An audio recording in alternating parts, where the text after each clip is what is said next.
조선 영조 시대 한양 근교의 어느 양반가 이야기입니다. 이 집에는 젊은 과부가 한 명 살고 있었지요.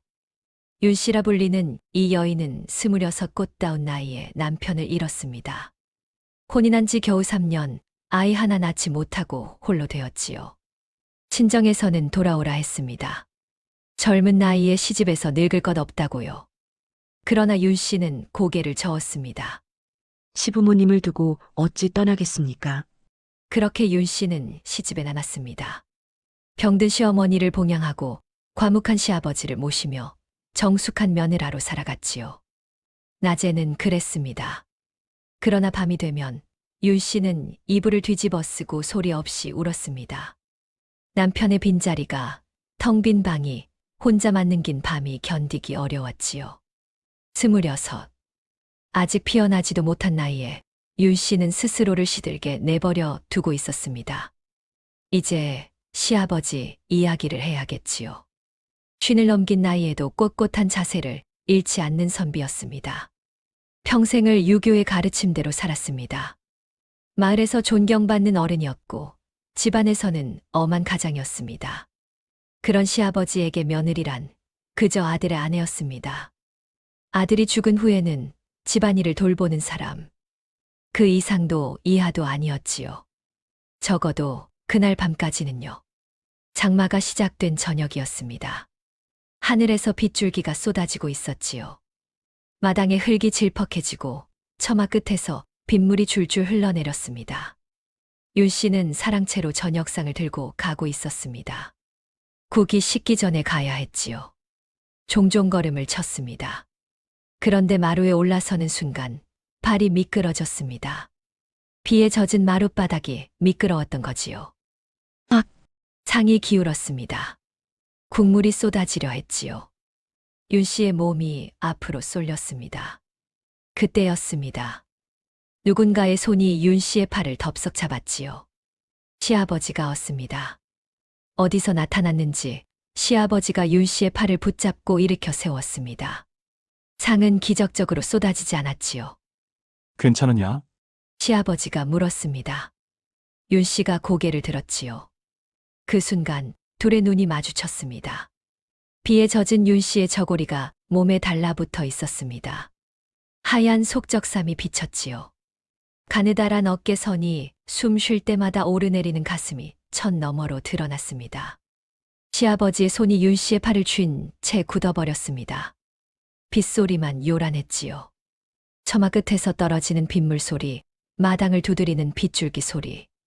그 소리 속에서 두 사람은 말없이 서로를 바라보고 있었습니다.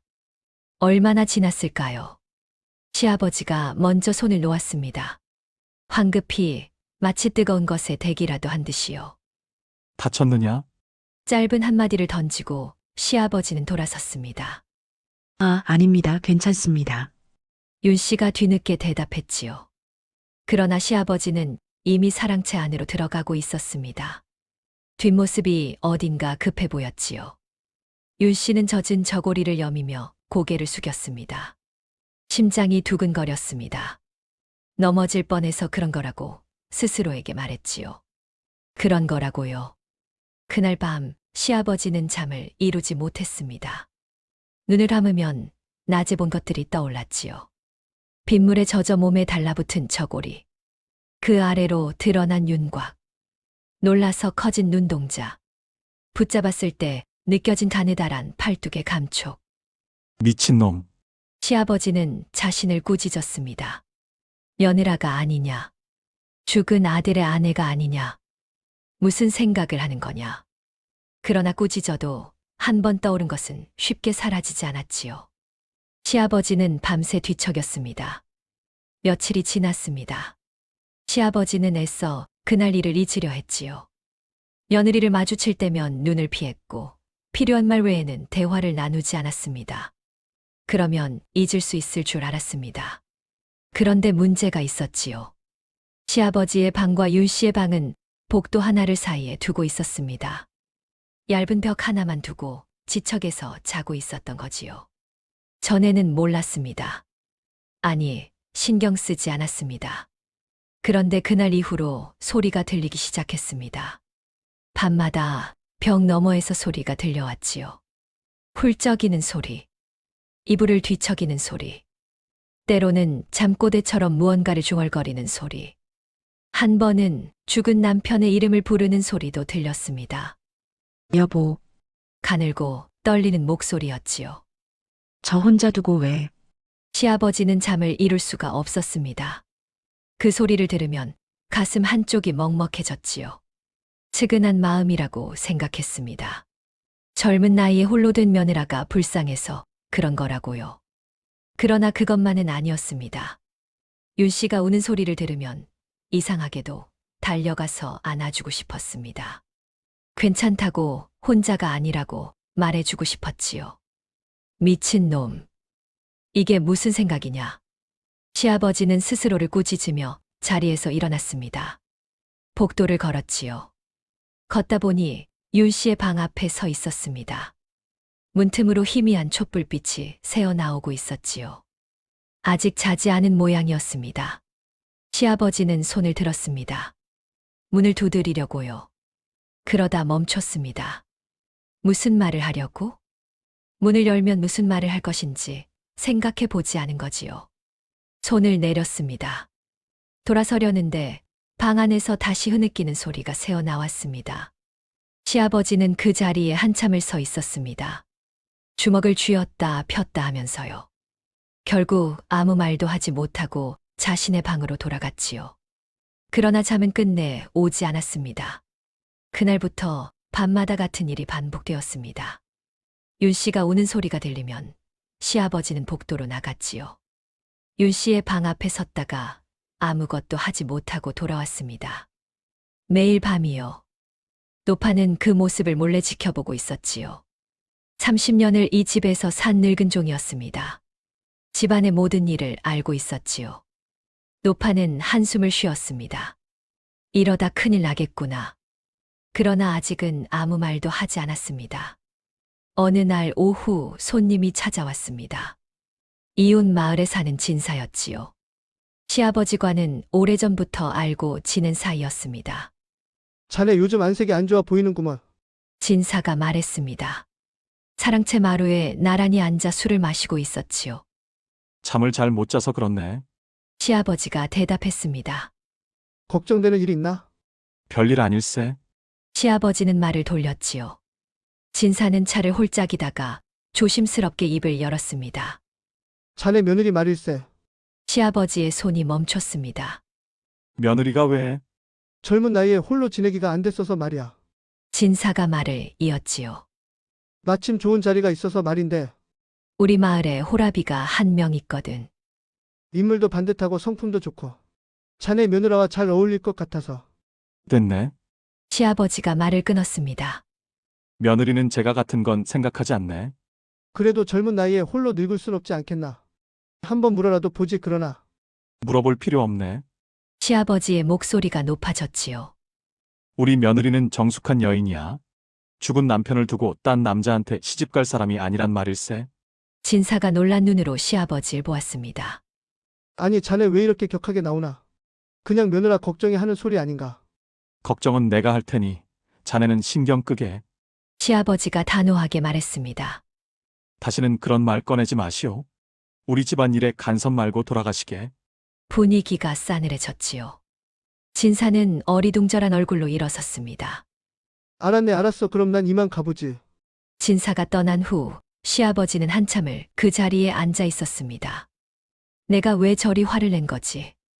며느라의 재가를 권하는 것이 왜 그리 화가 났는지 몰랐습니다. 아니, 알고 있었지요. 알고 있었기 때문에 더 화가 났습니다. 시아버지는 두 손으로 얼굴을 감쌌습니다. 이러면 안 되는데. 그 말을 되뇌었지만 마음은 뜻대로 되지 않았지요. 그 광경을 윤 씨가 보고 있었습니다. 무슨 말을 나눴는지는 들리지 않았지요. 그러나 진사가 급히 돌아가고 시아버지가 혼자 앉아 고민하는 모습은 보였습니다. 무슨 일이 있으신 걸까? 윤 씨는 걱정이 되었습니다. 언제부터인가 시아버지의 일이 신경 쓰이기 시작했지요. 빗속에서 손을 잡아준 그날 이후로요. 윤 씨는 고개를 저었습니다. 바보 같은 생각 마라. 스스로를 꾸짖으며 안채로 돌아갔지요. 그날 밤이었습니다. 한밤중 시아버지는 잠을 이루지 못하고 서재에 앉아 있었지요. 경전을 펼쳐 놓았습니다. 군자는 마음을 바르게 하고 뜻을 성실하게 해야 한다. 글자를 읽었지만 뜻이 머릿속에 들어오지 않았습니다. 군자는 다시 읽어도 마찬가지였지요. 눈은 글자를 따라가는데 마음은 다른 곳에 가 있었습니다. 그때 문이 열리는 소리가 났습니다. 고개를 들었지요. 윤 씨가 야식상을 들고 서 있었습니다. 밤이 깊었는데 아직 주무시지 않으셨군요. 윤 씨가 낮은 목소리로 말했습니다. 뜬 눈으로 밤을 새시면 몸이 상합니다. 윤 씨가 방 안으로 들어왔지요. 작은 상을 내려놓았습니다. 죽 한 그릇과 찻잔이 놓여 있었습니다. 이건 뭐냐? 야식을 준비했습니다. 요즘 입맛이 없으신 것 같아서요. 윤 씨가 찻주전자를 들어 차를 따랐습니다. 등잔불이 흔들렸지요. 두 사람의 그림자가 벽에 길게 늘어졌습니다.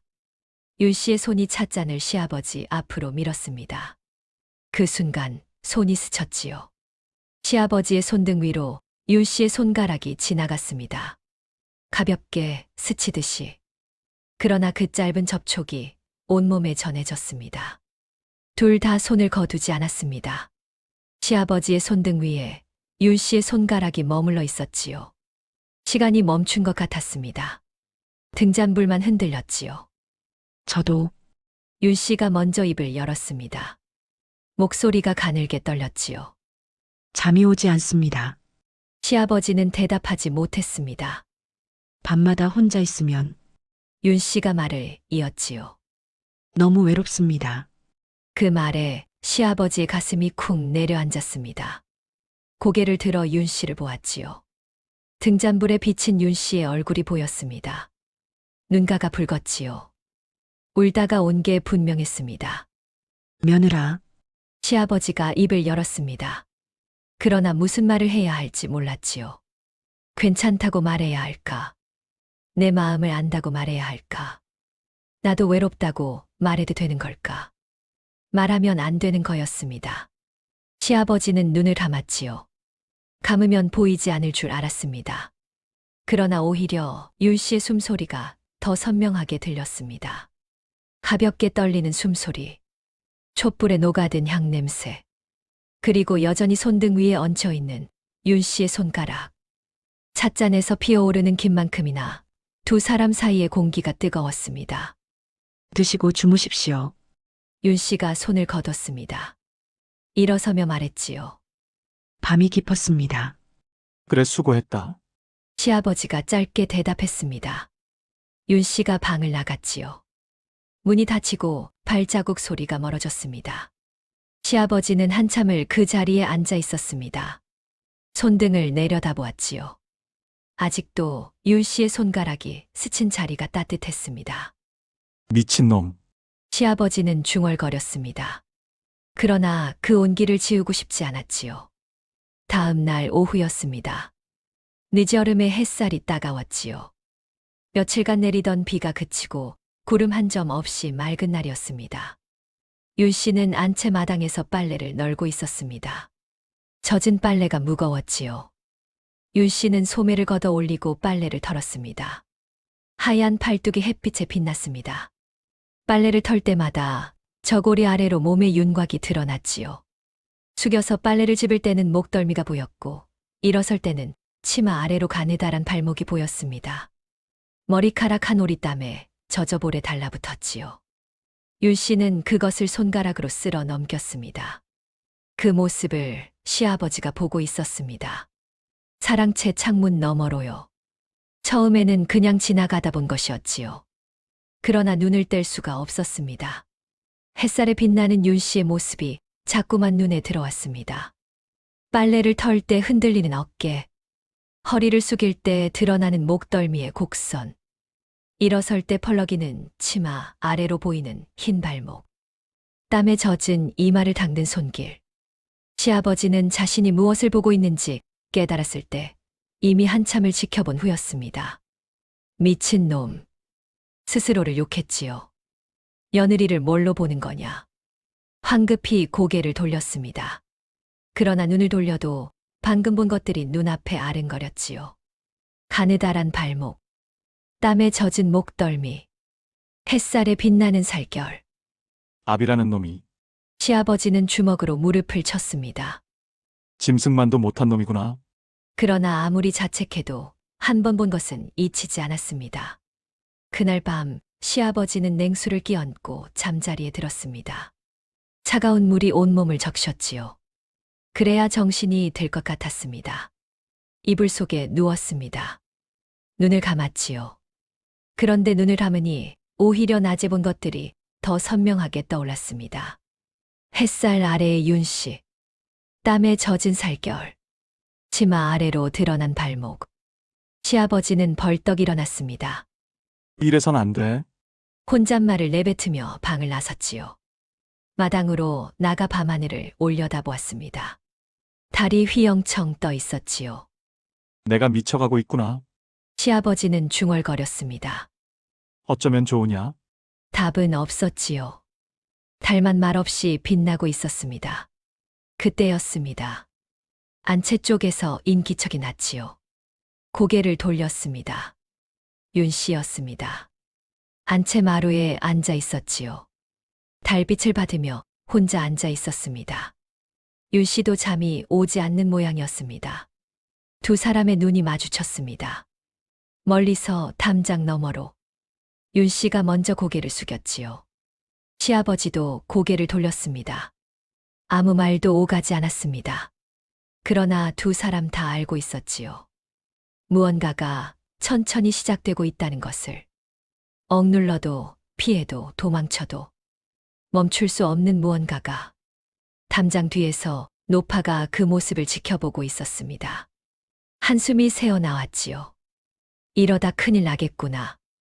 노파는 고개를 저으며 제 방으로 돌아갔습니다. 아직은 말하지 않기로 했지요. 아직은요. 며칠 후 시어머니가 쓰러졌습니다. 아침에 일어나지 못하셨지요. 몸이 불덩이처럼 뜨거웠습니다. 급히 의원을 불렀습니다. 의원이 맥을 짚더니 고개를 저었지요. 오래된 병이 깊어졌습니다. 마음의 준비를 하시는 게 좋겠습니다. 집안에 무거운 침묵이 내려앉았습니다. 윤 씨와 시아버지는 번갈아 병상을 지켰습니다. 낮에는 윤 씨가, 밤에는 시아버지가. 그렇게 나눠서 간병을 했지요. 그러던 어느 날 밤이었습니다. 교대 시간이 엇갈렸지요. 윤 씨가 늦게까지 남아 있었고 시아버지가 일찍 왔습니다. 둘이 동시에 병상 옆에 앉게 되었습니다. 시어머니는 깊이 잠들어 계셨지요. 방 안에는 촛불만 흔들렸습니다. 두 사람은 마주 보고 있었습니다. 아니, 마주 보지 못하고 있었지요. 침묵이 길어졌습니다. 고생이 많다. 시아버지가 먼저 입을 열었습니다. 낮은 목소리였지요. 아닙니다. 윤 씨가 고개를 숙였습니다. 어머님 곁을 지키는 건 당연한 일입니다. 그래도 시아버지가 말을 이었습니다. 젊은 것이 밤잠 설쳐가며 고생이 많다. 그 말에 윤 씨의 눈가가 붉어졌습니다.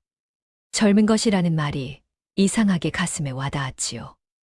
윤 씨의 손이 이불 위에서 떨렸습니다. 시아버지는 그 손을 보았습니다. 잡고 싶었습니다. 괜찮다고, 혼자가 아니라고 말해주고 싶었지요. 그러나 손을 뻗지 못했습니다. 촛불만 흔들렸습니다. 두 사람 사이로 침묵만 흘렀지요. 시어머니의 약을 지으러 한양에 가야 했습니다. 시아버지가 윤 씨를 데리고 가기로 했지요. 약재가 여러 가지라 혼자서는 힘들겠다. 같이 가자. 그럴듯한 이유였습니다. 그러나 진짜 이유는 둘 다 말하지 않았지요. 가마에 올랐습니다. 좁았습니다. 나란히 앉으니 어깨가 거의 닿을 듯했지요. 가마가 움직이기 시작했습니다. 흔들렸습니다. 가마가 흔들릴 때마다 윤 씨의 몸이 시아버지 쪽으로 기울었습니다. 어깨가 부딪혔지요. 죄송합니다. 윤 씨가 몸을 움츠렸습니다. 괜찮다. 시아버지가 짧게 대답했지요. 그러나 괜찮지 않았습니다. 어깨가 닿을 때마다 심장이 뛰었습니다. 윤 씨의 체온이, 윤 씨의 냄새가 가마 안 좁은 공간에 가득 찼지요. 시아버지는 숨을 참았습니다. 얼마나 갔을까요? 윤 씨가 졸기 시작했습니다. 간병에 지쳐 있었지요. 밤잠을 설친 날이 며칠째였습니다. 고개가 점점 기울었습니다. 그러더니 시아버지의 어깨에 머리를 기댔지요. 가볍고 따뜻했습니다. 시아버지는 움직이지 않았습니다. 숨도 크게 쉬지 않았지요. 윤 씨의 머리카락에서 동백기름 냄새가 났습니다. 코끝을 간지리는 향기였지요. 깨워야 하나 생각했지만 깨우지 않았습니다. 이대로 조금만 더 이렇게 있고 싶었지요. 한양까지 한 시즌. 시아버지는 윤 씨를 깨우지 않았습니다. 윤 씨가 눈을 뜬 것은 가마가 멈추고 나서였지요. 제가 잠이. 윤 씨가 화들짝 놀라 몸을 일으켰습니다. 얼굴이 빨갛게 달아올랐지요. 죄송합니다, 아버님. 괜찮다 피곤했을 테니. 시아버지는 담담하게 대답했습니다. 그러나 며느리의 머리가 닿았던 어깨가 아직도 따뜻했지요. 약을 짓고 돌아오는 길이었습니다. 갑자기 하늘이 어두워졌지요. 먹구름이 몰려오더니 빗방울이 떨어지기 시작했습니다. 비가 오겠구나. 시아버지가 하늘을 올려다보았습니다. 가마꾼이 말했지요. 저기 주막이 있습니다. 잠시 비를 피하시지요. 주막으로 들어갔습니다. 구석 자리에 마주 앉았지요. 주막 주인이 다가왔습니다. 어이쿠, 비 맞으셨네. 따뜻한 거 드릴까요? 그러더니 두 사람을 번갈아 보며 싱긋 웃었습니다. 부부가 금슬이 좋으시구려. 비 오는 날 둘이 마주 앉으면 정이 더 깊어진다 하던데. 부부. 그 말에 둘 다 굳어졌습니다. 아니라고 말해야 했지요. 시아버지와 며느리라고 정정해야 했습니다. 그런데 이상하게 입이 열리지 않았습니다. 막걸리 한 사발씩 드릴겨. 주막 주인이 술을 가져왔습니다. 창밖으로 빗소리가 요란했지요. 두 사람은 말없이 술잔을 들었습니다. 막걸리가 목을 타고 넘어갔습니다. 따뜻했지요. 어릴 때 윤 씨가 먼저 입을 열었습니다. 비 오는 날이면 어머니가 부침개를 부쳐주셨어요. 나도 그랬다. 시아버지가 대답했지요. 어머니가 돌아가신 후로는 비 오는 날이 싫어졌지만 윤 씨가 고개를 들었습니다. 시아버지의 얼굴을 보았지요. 창밖에서 들어오는 희미한 빛에 시아버지의 얼굴이 비쳤습니다. 쉰이 넘었지만 아직 정정한 얼굴이었지요. 눈가에 주름이 있었지만 눈빛은 깊었습니다. 이분도 외로우셨구나. 윤 씨는 문득 그런 생각이 들었습니다. 병든 아내를 곁에 두고 아들을 먼저 보내고 혼자서 얼마나 힘드셨을까. 아버님, 윤 씨가 낮은 목소리로 말했습니다. 저도 비 오는 날이 좋지 않았습니다. 왜? 혼자라는 게 더 느껴져서요. 그 말에 시아버지의 눈이 흔들렸습니다. 두 사람은 서로를 바라보았지요. 막걸리에 취한 것인지, 빗소리에 취한 것인지, 아니면 이 분위기에 취한 것인지. 경계가 흐려지고 있었습니다. 비가 조금 잦아들었습니다. 이제 가시지요. 가마꾼이 말했습니다. 주막을 나섰지요. 그런데 집에 도착하기 전에 다시 비가 쏟아졌습니다. 이번에는 더 거셌지요. 가마 안까지 빗물이 들이쳤습니다. 집에 도착했을 때 윤 씨의 옷은 흠뻑 젖어 있었습니다. 저고리가 몸에 달라붙었지요. 속적삼이 비쳤습니다. 시아버지는 눈을 돌렸습니다. 돌렸다가 다시 보았습니다. 보다가 다시 돌렸지요. 안 돼. 스스로에게 말했지만 눈이 말을 듣지 않았습니다. 감기 들겠다. 시아버지가 자신의 도포를 벗었습니다. 윤 씨의 어깨에 걸쳐 주었지요. 어서 들어가서 옷을 갈아입어라. 감사합니다, 아버님. 윤 씨가 도포 자락을 끌어안았습니다. 시아버지의 체온이 남아 있었지요. 시아버지의 냄새가 배어 있었습니다. 윤 씨는 도포를 꼭 쥐었습니다. 놓고 싶지 않았지요. 어서 가라. 시아버지가 재촉했습니다. 예, 윤 씨가 고개를 숙이고 안채로 향했습니다. 시아버지는 그 뒷모습을 보았지요. 빗속을 걸어가는 윤 씨의 모습. 자신의 도포를 끌어안은 채 걸어가는 모습. 가슴 한쪽이 먹먹해졌습니다. 그날 밤 윤 씨는 그 도포를 한참 동안 놓지 못했습니다. 이불 속에 누워서도 도포를 끌어안고 있었지요. 시아버지의 냄새가 났습니다. 따뜻하고 묵직한 냄새. 미쳤구나, 나. 윤 씨는 스스로를 꾸짖었습니다. 시아버지가 아니냐. 돌아가신 남편의 아버지가 아니냐. 무슨 생각을 하는 거냐. 그러나 도포를 놓지 못했지요. 그 냄새를 맡으며 윤 씨는 잠이 들었습니다. 며칠이 지났습니다. 시어머니의 병세가 급격히 나빠졌지요. 의원이 고개를 저었습니다. 오늘 밤을 넘기기 어려울 것 같습니다. 윤 씨는 시어머니 곁을 지켰습니다. 시어머니가 힘겹게 눈을 떴지요. 며느라, 가느다란 목소리였습니다. 예, 어머님. 여기 있습니다. 윤 씨가 시어머니의 손을 잡았지요. 시어머니의 손이 차가웠습니다. 내가 너무 불쌍하구나. 시어머니가 말했습니다. 윤 씨의 눈에서 눈물이 흘러내렸지요. 아닙니다, 어머님. 젊은 나이에 수절하느라. 얼마나 외로웠겠니? 시어머니의 눈도 젖어 있었습니다. 나는 아무것도 해준 게 없구나. 아니에요. 어머님, 그런 말씀 마세요. 윤 씨가 시어머니의 손을 꽉 쥐었습니다. 시어머니가 힘겹게 손을 들었지요. 윤 씨의 뺨을 어루만졌습니다. 아무도 원망하지 마라. 시어머니가 말했습니다. 살아있는 동안은 살아야 하는 거야. 그 말이 무슨 뜻인지 윤 씨는 알 것 같았습니다. 눈물이 멈추지 않았지요. 시아버지는 복도에서 그 대화를 듣고 있었습니다. 아내의 목소리가 들렸지요. 살아있는 동안은 살아야 하는 거야. 그 말이 가슴에 박혔습니다. 시아버지는 주먹을 쥐었습니다. 손이 하얗게 질렸지요. 그날 밤 시어머니는 눈을 감으셨습니다. 윤 씨의 손을 잡은 채로요. 장례를 치렀습니다. 마을 사람들이 찾아와 조문했지요. 윤 씨는 며느리로서 예를 다했습니다. 시아버지는 상주로서 자리를 지켰지요. 그렇게 며칠 지났습니다. 49제를 지내는 밤이었습니다. 윤 씨는 밤새 불공을 들였지요. 목탁 소리가 고요한 밤에 울려 퍼졌습니다. 똑, 똑, 똑. 연부를 외웠습니다. 시어머니의 명복을 빌었지요. 새벽녘이 되었습니다. 윤 씨는 지쳐 있었습니다. 밤새 잠을 자지 못했지요. 목탁을 두드리던 손이 느려졌습니다. 고개가 점점 떨어졌지요. 그때였습니다. 누군가 다가오는 기척이 느껴졌습니다. 고개를 들었지요. 시아버지였습니다. 손에 두루마기를 들고 있었습니다. 무리하지 마라. 시아버지가 말했지요. 윤 씨의 어깨에 두루마기를 덮어주었습니다.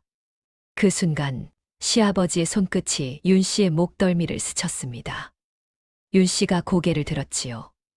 두 사람의 눈이 마주쳤습니다. 새벽빛이 희미하게 들어오고 있었습니다. 손끝이 닿은 자리가 뜨거웠지요. 시간이 멈춘 것 같았습니다. 시아버지의 손이 윤 씨의 목덜미 위에 머물러 있었습니다. 거두지 못했지요. 윤 씨도 피하지 않았습니다. 숨소리만 들렸습니다. 두 사람의 숨소리가 새벽 공기에 섞였지요. 얼마나 지났을까요? 시아버지가 먼저 손을 걷었습니다. 쉬어라. 한마디만 남기고 돌아섰지요. 윤 씨는 두루마기를 끌어안은 채 시아버지의 뒷모습을 한참 바라보았습니다. 심장이 아직도 뛰고 있었습니다. 손끝이 닿았던 목덜미가 아직도 뜨거웠지요. 며칠 후였습니다. 노파가 시아버지를 찾아왔지요. 마님. 노파는 시아버지를 그렇게 불렀습니다. 30년을 이 집에서 일한 늙은 종이었지요. 무슨 일이냐? 시아버지가 물었습니다. 노파는 주위를 둘러보았지요. 아무도 없는 것을 확인하고 나서야 입을 열었습니다. 드릴 말씀이 있습니다. 말해보거라. 마님. 노파의 눈빛이 달라졌습니다. 제가 이 집에서 30년을 살았습니다. 시아버지는 대답하지 않았지요. 마님의 눈빛이 달라졌습니다. 노파가 말했습니다. 아씨를 보실 때마다 눈빛이 달라지십니다. 시아버지의 얼굴이 굳어졌습니다. 무슨 소리를 하는 거냐? 모른 척 하실 겁니까? 노파가 한 발 다가섰지요. 이러시면 안 됩니다. 마님도 아씨도 모두 불행해집니다. 건방지구나. 시아버지가 목소리를 높였습니다. 내가 뭘 안다고 그런 소리를 하느냐? 다 압니다. 노파가 단호하게 말했지요. 눈빛만 봐도 압니다. 마님이 무슨 생각을 하시는지. 침묵이 흘렀습니다. 시아버지는 대답하지 못했지요. 그래서 말씀드리는 겁니다. 노파가 말을 이었습니다. 지금이라도 멈추셔야 합니다. 더 늦기 전에. 노파가 나갔습니다. 시아버지는 한참을 그 자리에 앉아 있었지요. 들켰다는 것. 인정하고 싶지 않았습니다. 그러나 부정할 수도 없었지요. 노파의 말이 맞았습니다. 자신의 눈빛이 달라졌다는 것. 며느리를 볼 때마다 마음이 흔들린다는 것. 시아버지는 두 손으로 얼굴을 감쌌습니다. 어쩌면 좋으냐? 중얼거렸지만 답은 없었지요. 시어머니가 돌아가신 후 집안이 조용해졌습니다. 예전에는 시어머니의 기침 소리라도 들렸지요. 약 다리는 소리, 의원이 드나드는 소리. 이제는 아무 소리도 들리지 않았습니다. 텅 빈 집에 두 사람만 남았지요. 시아버지와 윤 씨. 노파와 하인 몇 명이 있었지만 밤이 되면 그들도 행랑채로 돌아갔습니다. 안채와 사랑채에는 두 사람뿐이었지요. 그날 밤 폭우가 쏟아졌습니다. 하늘이 뚫린 듯 비가 내렸지요. 천둥이 치고 번개가 번쩍였습니다. 시아버지는 잠을 이루지 못하고 있었습니다. 창밖의 빗소리가 요란했지요. 그런데 그것 때문만은 아니었습니다. 노파의 말이 머릿속을 떠나지 않았지요. 이러시면 안 됩니다. 마님도 아씨도 모두 불행해집니다. 알고 있었습니다. 이러면 안 된다는 것. 그러나 마음이 뜻대로 되지 않았지요. 눈을 감으면 윤 씨의 얼굴이 떠올랐습니다. 가마 안에서 어깨에 기대던 모습. 젖은 옷을 입고 서 있던 모습. 49제 밤 목덜미에 손이 닿았을 때의 떨림. 미친놈. 시아버지는 중얼거렸습니다. 그때였습니다. 쿵. 안채 쪽에서 소리가 들렸지요. 무언가 넘어지는 소리 같았습니다.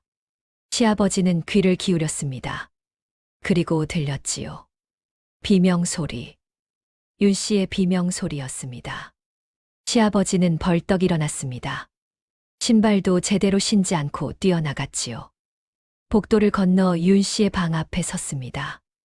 안에서 소리가 들렸습니다. 흐느끼는 소리. 무언가를 중얼거리는 소리. 며느라. 시아버지가 문을 열었습니다. 윤 씨가 이불을 움켜쥔 채 떨고 있었지요. 악몽에 시달리고 있었습니다.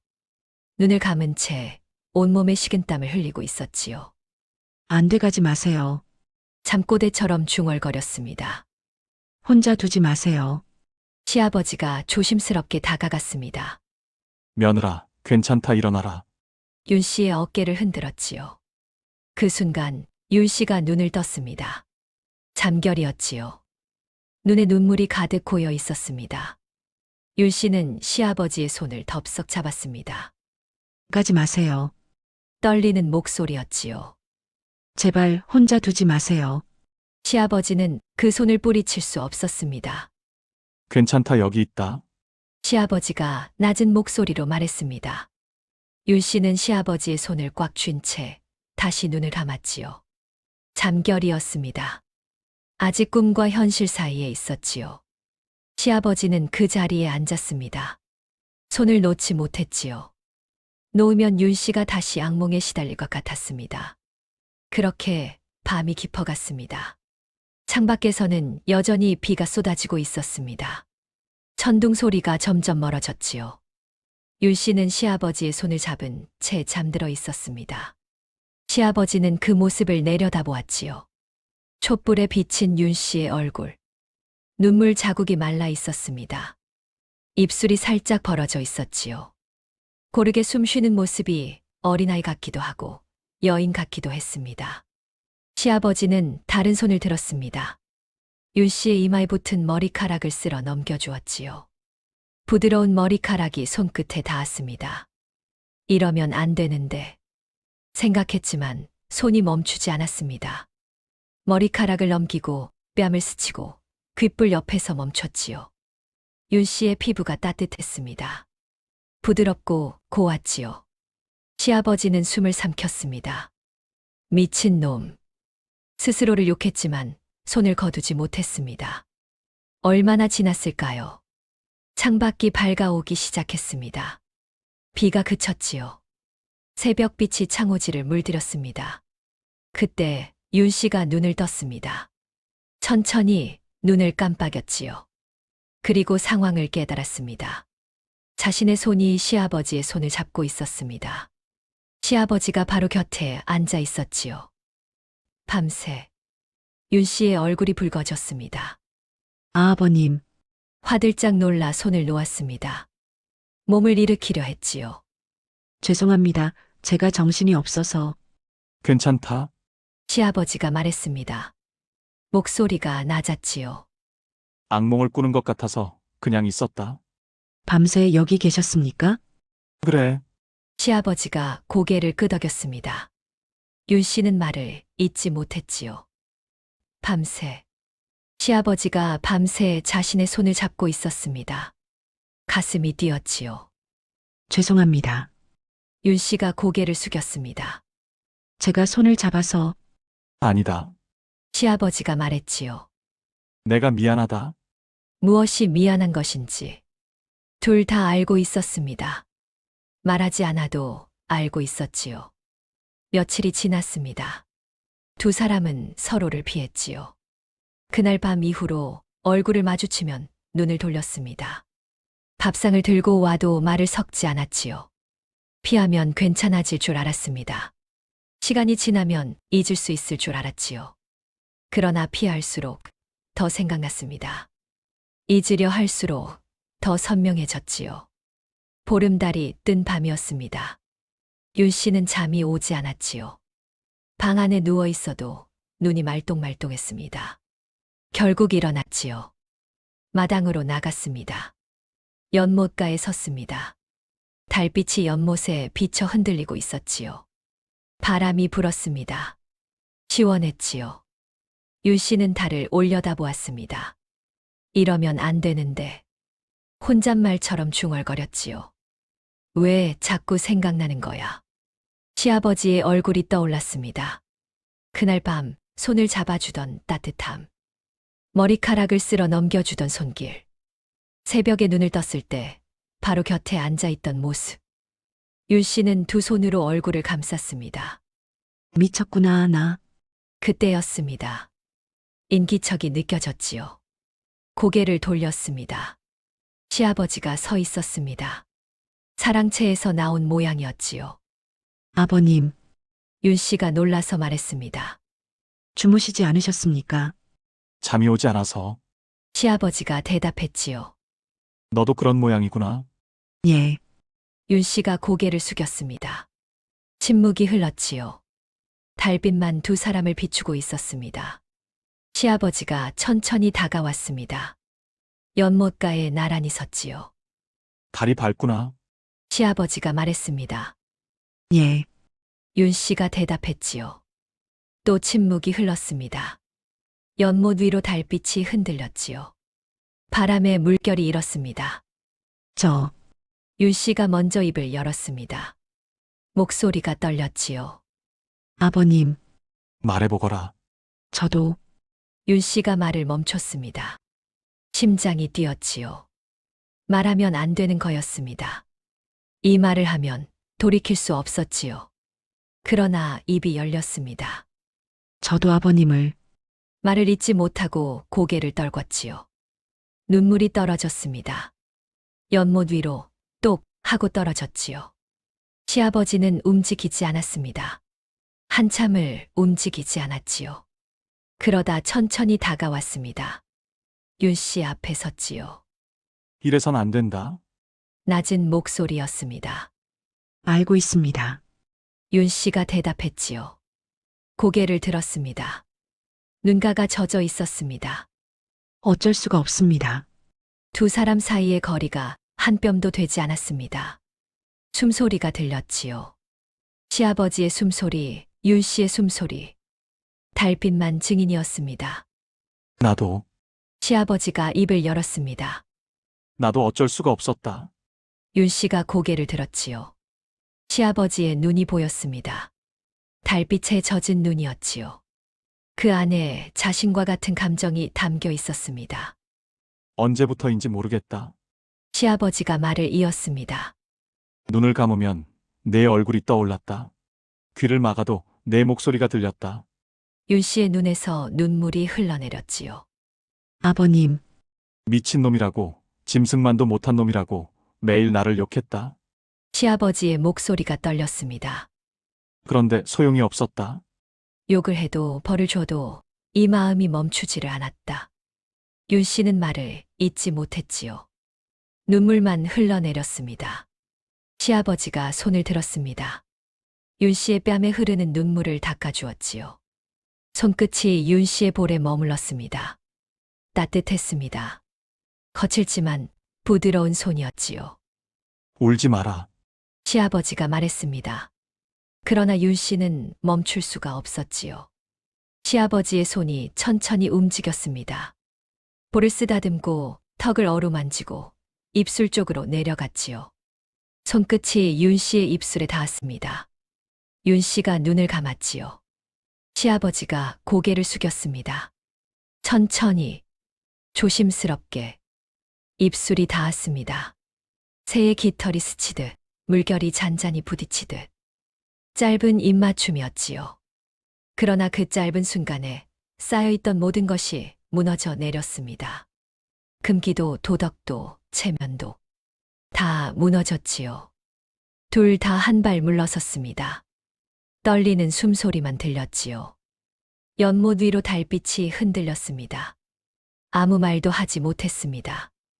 입술이 닿았던 자리가 아직도 뜨거웠지요. 그 모습을 누군가 보고 있었습니다. 담장 뒤에서 숨을 죽이고 서 있었지요. 노파였습니다. 노파는 두 손으로 입을 막았습니다. 결국 이렇게 되는구나. 한숨이 새어나왔지요. 노파는 발걸음을 돌렸습니다. 아무것도 보지 못한 척 제 방으로 돌아갔지요. 그러나 본 것을 잊을 수는 없었습니다. 다음 날이었습니다. 노파가 윤 씨를 찾아왔지요. 아씨. 노파의 얼굴이 굳어 있었습니다. 무슨 일이요? 윤 씨가 물었지요. 노파는 주위를 둘러보았습니다. 아무도 없는 것을 확인하고 나서야 입을 열었지요. 어젯밤 연못가에서 봤습니다. 윤 씨의 얼굴이 하얗게 질렸습니다. 뭘, 다 보았습니다. 노파가 말을 끊었지요. 마님과 아씨가 연못가에서. 윤 씨는 말을 잇지 못했습니다. 입술이 떨렸지요. 아씨. 노파가 윤 씨의 손을 잡았습니다. 이 집을 떠나셔야 합니다. 이대로는 모두가 불행해집니다. 마님도 아씨도 이 집안도. 윤 씨의 눈에서 눈물이 흘러내렸지요. 저도 압니다. 떨리는 목소리였습니다. 알면서도 어쩔 수가 없었어요. 노파는 한숨을 쉬었지요. 아씨의 마음을 모르는 바 아닙니다. 젊은 나이에 홀로 되셔서 얼마나 외로우셨겠습니까? 노파의 눈도 젖어 있었습니다. 그러나 이건 안 됩니다. 세상이 알면 두 분 다 끝장입니다. 윤 씨는 고개를 떨구었지요. 대답하지 못했습니다. 노파의 말이 맞았습니다. 세상이 알면 둘 다 끝이었지요.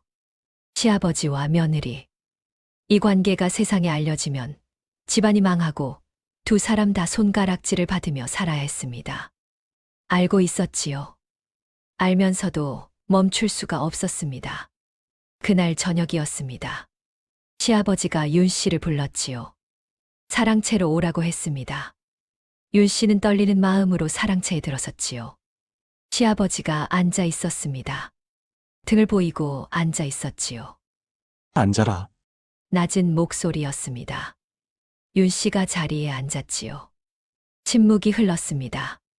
한참 후 시아버지가 입을 열었습니다. 노파에게 들었다. 윤 씨의 어깨가 굳어졌지요. 어젯밤 일을 봤다더구나. 세상에 알려지면 우리 둘 다 끝이다. 알고 있지? 예, 윤 씨가 낮게 대답했습니다. 시아버지가 돌아앉았지요. 윤 씨를 바라보았습니다. 눈이 마주쳤지요. 그래서 결정했다. 시아버지의 목소리가 떨렸습니다. 멀리 보내야겠다. 윤 씨의 눈이 커졌지요.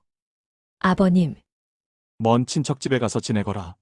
한양에서 멀리 떨어진 곳이다. 시아버지가 말을 이었습니다. 거기서 새 삶을 시작해라. 윤 씨의 눈에서 눈물이 흘러내렸지요. 꼭 그래야 합니까? 그래야 한다. 시아버지가 단호하게 말했습니다. 그러나 목소리가 떨리고 있었지요. 내가 곁에 있으면 나는 더 이상 나 자신을 믿을 수가 없다. 윤 씨는 고개를 떨구었습니다. 눈물이 뚝뚝 떨어졌지요. 시아버지의 말이 맞았습니다. 이대로 함께 있으면 둘 다 무너질 거였지요. 그러나 가고 싶지 않았습니다. 이 사람 곁을 떠나고 싶지 않았지요. 내일 짐을 꾸려라. 시아버지가 말했습니다. 모레 아침에 떠나거라. 이것이 우리 둘 다를 위한 길이다. 윤 씨는 고개를 끄덕였지요. 끄덕이는 것 외에는 할 수 있는 게 없었습니다. 윤 씨가 떠나기로 한 전날 밤이었습니다. 짐은 이미 꾸려 놓았지요. 옷가지 몇 벌, 시어머니가 주셨던 비녀 하나, 그리고 시아버지의 도포.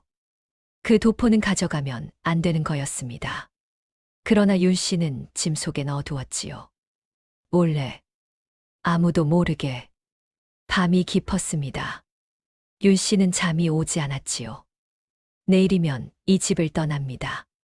이 방을, 이 마당을, 이 연못을, 그리고 이 사람을 다시는 볼 수 없을지도 모릅니다. 윤 씨는 이불 속에 누워 천장을 바라보았지요. 눈물이 흘러내렸습니다.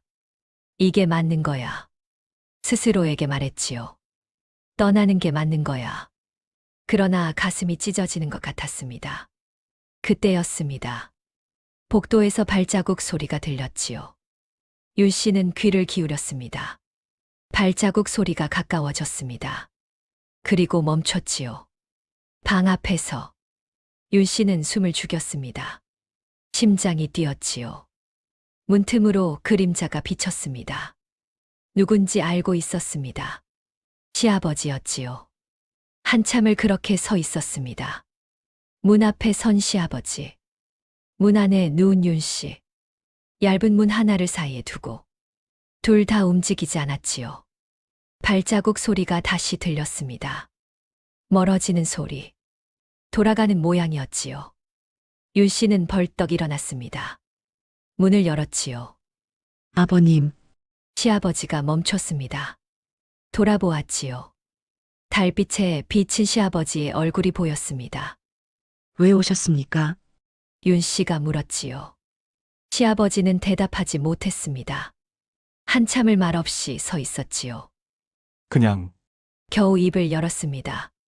마지막으로 얼굴이나 보려고. 윤 씨의 눈에서 눈물이 흘러내렸지요. 들어오시겠습니까? 낮은 목소리였습니다. 시아버지는 움직이지 않았지요.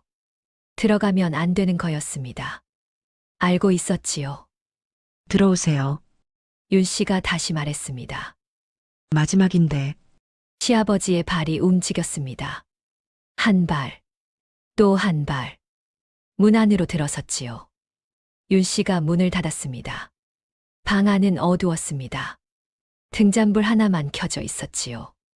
흔들리는 불빛에 두 사람의 그림자가 벽에 비쳤습니다. 윤 씨가 시아버지를 바라보았지요. 시아버지도 윤 씨를 바라보았습니다. 아무 말도 하지 않았지요. 말이 필요 없었습니다.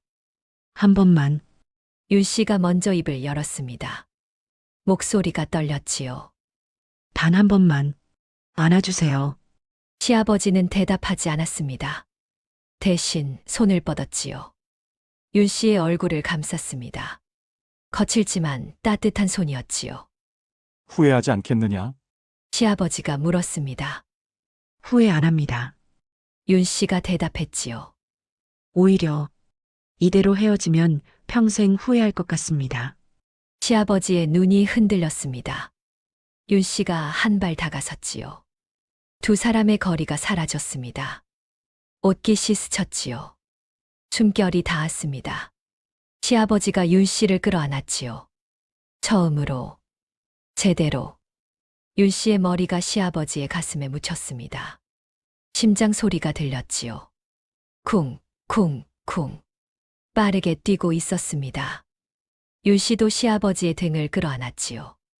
놓고 싶지 않았습니다. 이대로 시간이 멈추면 좋겠다고 생각했지요. 며느라, 시아버지가 낮게 불렀습니다. 예, 미안하다. 저도 미안합니다. 등잔불이 흔들렸지요. 두 사람의 그림자가 하나로 겹쳤습니다. 시아버지의 손이 윤 씨의 머리카락을 쓸어 넘겼지요. 윤 씨가 고개를 들었습니다. 눈이 마주쳤지요. 촛불에 젖은 눈이었습니다. 시아버지가 고개를 숙였습니다. 입술이 닿았지요. 이번에는 짧지 않았습니다. 깊고 간절한 입맞춤이었지요. 쌓였던 모든 것이 터져 나왔습니다. 참았던 마음이, 억눌렀던 감정이. 등잔불이 흔들리더니 꺼졌습니다. 방 안이 어두워졌지요. 달빛만 창호지를 통해 희미하게 들어왔습니다. 어둠 속에서 옷자락이 스치는 소리가 들렸지요. 낮은 숨소리가 들렸습니다. 이불이 바스락거리는 소리. 그리고 두 사람의 숨소리가 하나로 섞였지요. 그날 밤 그 방 안에서 무슨 일이 있었는지는 끝내 아무도 알지 못했습니다. 다만 등잔불은 새벽이 올 때까지 다시 켜지지 않았지요.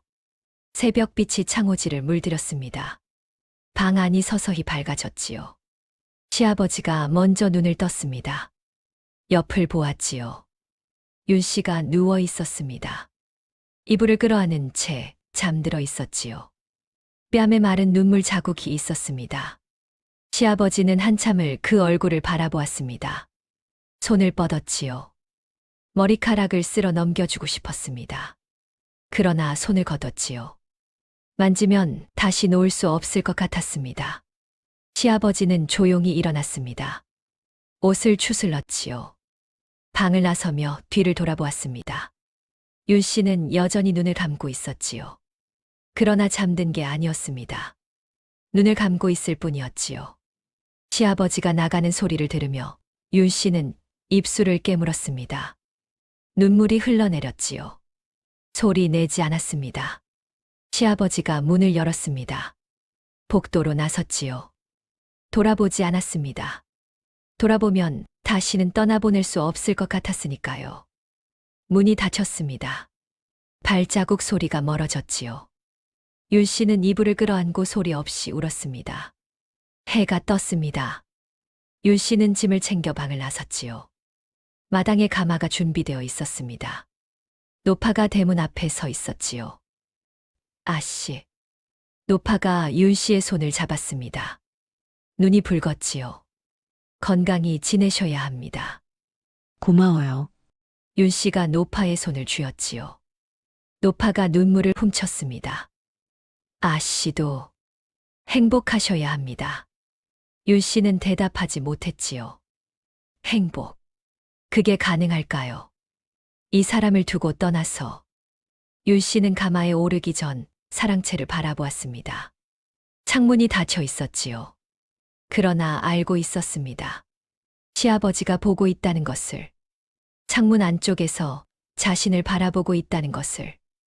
눈을 마주치고 싶었습니다. 마지막으로 한 번만. 그러나 창문은 열리지 않았지요. 시아버지는 창문 뒤에 서 있었습니다. 창호지 너머로 윤 씨의 모습이 희미하게 보였지요. 가마 앞에 서 있는 윤 씨. 사랑채를 바라보는 윤 씨. 나가고 싶었습니다. 뛰어나가서 잡고 싶었지요. 가지 마라. 여기 있어라. 그 말을 하고 싶었습니다. 그러나 움직이지 못했지요. 이것이 맞는 거라고. 이렇게 보내는 게 맞는 거라고. 스스로에게 말했습니다. 주먹을 쥐었지요. 손톱이 손바닥을 파고들었습니다. 윤 씨가 가마에 올랐습니다. 가마꾼이 가마를 들었지요. 움직이기 시작했습니다. 천천히 대문을 나섰지요. 담장을 돌아갔습니다. 윤 씨는 가마 안에서 몸을 돌렸지요. 창문 쪽을 보았습니다. 마지막으로 그 순간 창문 뒤에서 그림자가 움직이는 게 보였습니다. 시아버지였지요. 한 발 물러서는 모습이 보였습니다. 둘은 끝내 눈을 마주치지 못했지요. 가마가 멀어졌습니다. 담장 너머로 사라졌지요. 시아버지는 창문 앞에 서 있었습니다. 주먹을 쥔 채 한참을 1년이 지났습니다. 어느 날 소식이 들려왔지요. 윤 씨가 다른 고을에서 제가 했다는 소식이었습니다. 좋은 사람을 만났다고 했지요. 양반가의 호랍이었습니다. 인품이 좋고 윤 씨를 아낀다고 했지요. 노파가 조심스럽게 그 소식을 전했습니다. 아씨가 좋은 분을 만나셨다고 합니다. 시아버지는 고개를 끄덕였지요. 그래. 잘 됐구나. 담담한 목소리였습니다.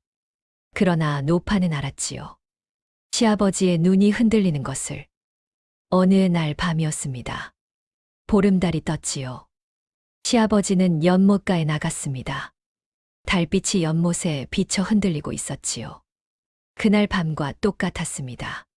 첫 입맞춤을 나눴던 그 밤과 시아버지는 연못을 바라보았습니다. 잘 살고 있겠지. 중얼거렸지요. 그래야 한다. 바람이 불었습니다. 연못 위로 물결이 일었지요. 나는 시아버지가 말을 이었습니다. 그날 밤 하나로 남은 생을 버텨야겠구나. 한숨이 길게 새어나왔지요. 달빛만 흔들렸습니다. 그날 밤 그 방 안에서 무슨 일이 있었는지는 끝내 아무도 알지 못했지요. 다만 시아버지는 죽을 때까지 재혼하지 않았습니다. 밤마다 복도를 걸었고 텅 빈 방 앞에 서서 한숨을 쉬었지요. 노파만이 그 사연을 알고 있었지만 입 밖에 내지 않았습니다. 무덤까지 가져갔지요. 세상 사람들은 시아버지를 두고 말했습니다. 저 어른은 참 고고하시다. 평생 혼자 사시다니. 그러나 진실은 달랐지요. 고고한 게 아니었습니다. 잊을 수가 없었던 겁니다. 단 하룻밤, 그 하룻밤을 평생. 이것이 제가 들은 이야기입니다. 금기와 욕망, 도덕과 인간의 본능, 지켜야 할 선과 넘어버린 밤. 두 사람은 틀렸을까요? 아니면 어쩔 수 없었던 걸까요? 그건 저도 모르겠습니다. 다만 한 가지는 확실하지요. 사람의 마음이란 막으려 해도 막을 수 없고 숨기려 해도 숨길 수 없는 것이라는 걸. 그래서 더 애틋하고 그래서 더 슬픈 것이라는 걸. 이야기는 여기서 끝입니다. 긴 이야기 들어주셔서 감사합니다.